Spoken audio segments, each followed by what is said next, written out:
Hello everybody. आजकल 20 to 25% women's का miscarriage pregnancy की शुरुआती 3 महीनों में हो जाता है।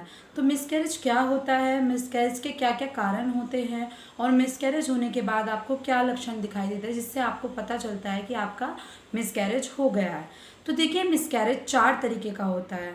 सबसे पहला है थ्रेटेंड मिसकैरेज, दूसरा है इनएविटेबल मिसकैरेज और तीसरा है इनकम्प्लीट मिसकैरेज और चौथा है मिस्ड मिसकैरेज। तो सबसे पहले हम थ्रेटेंड मिसकैरेज की बात करते हैं। देखिए, थ्रेटेंड मिसकैरेज क्या होता है। थ्रेटेंड मिसकैरेज में आपकी ब्लीडिंग होनी शुरू हो जाती है और बच्चेदानी का मुंह नहीं खुलता है।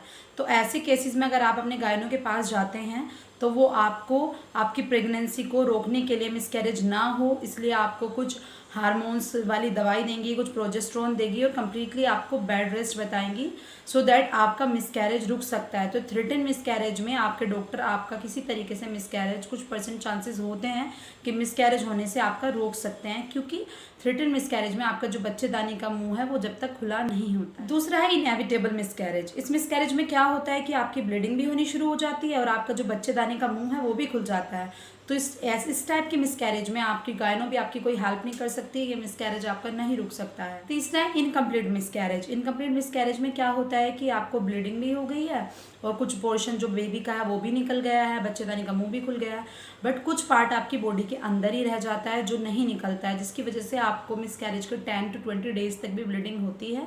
तो उस केस में आपकी गायनों क्या करेगी कि आपकी बच्चेदानी की सफाई करेगी, या तो दोबारा मेडिसिन देगी या सफाई करेंगी, तो जिससे कि आपका पूरा कंप्लीट अबॉर्शन हो सके। चौथा है मिस्ड मिसकैरेज, जिसमें क्या होता है कि थोड़ी बहुत स्पॉटिंग होती है और आपको लगता है कि वो ऐसी ही हो रही है और आपको पता ही नहीं होता है कि आपका मिसकैरेज हो गया। फिर आप अपने गायनों को दिखाते हैं तो आपको गायनों आपको बताता है कि हो सकता है कि बच्चे की हार्ट बीट रुक गई हो या फिर बच्चे की ग्रोथ नहीं हो रही है। उस केस में आपको आपकी गायनों अबॉर्शन कराने का ये ऑप्शन आपको देंगी।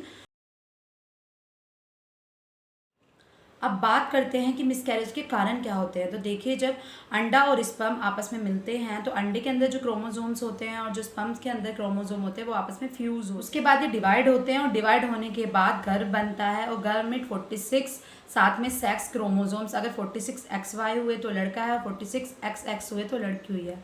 अगर किसी वजह से इस प्रक्रिया में कोई प्रॉब्लम होती है या प्रक्रिया ठीक से नहीं होती है तो जेनेटिक प्रॉब्लम हो जाती है, जिसकी वजह से नेचर उस बच्चे को पनपने नहीं देता है, क्योंकि नेचर उस बच्चे को खुद ही खराब कर देता है। नेचर कभी भी ऐसे बच्चे को आगे नहीं बढ़ने देता है जिसमें कोई जेनेटिक डिसऑर्डर हो। कभी कभी इसका ये भी रीज़न होता है कि मदर में कोई इन्फेक्शन हो या फिर थायराइड हो, जिसकी वजह से आपको मिसकैरेज होने का खतरा हो जाता है, या फिर किसी मेडिकल डिसऑर्डर की वजह से भी मिसकैरेज हो सकता है।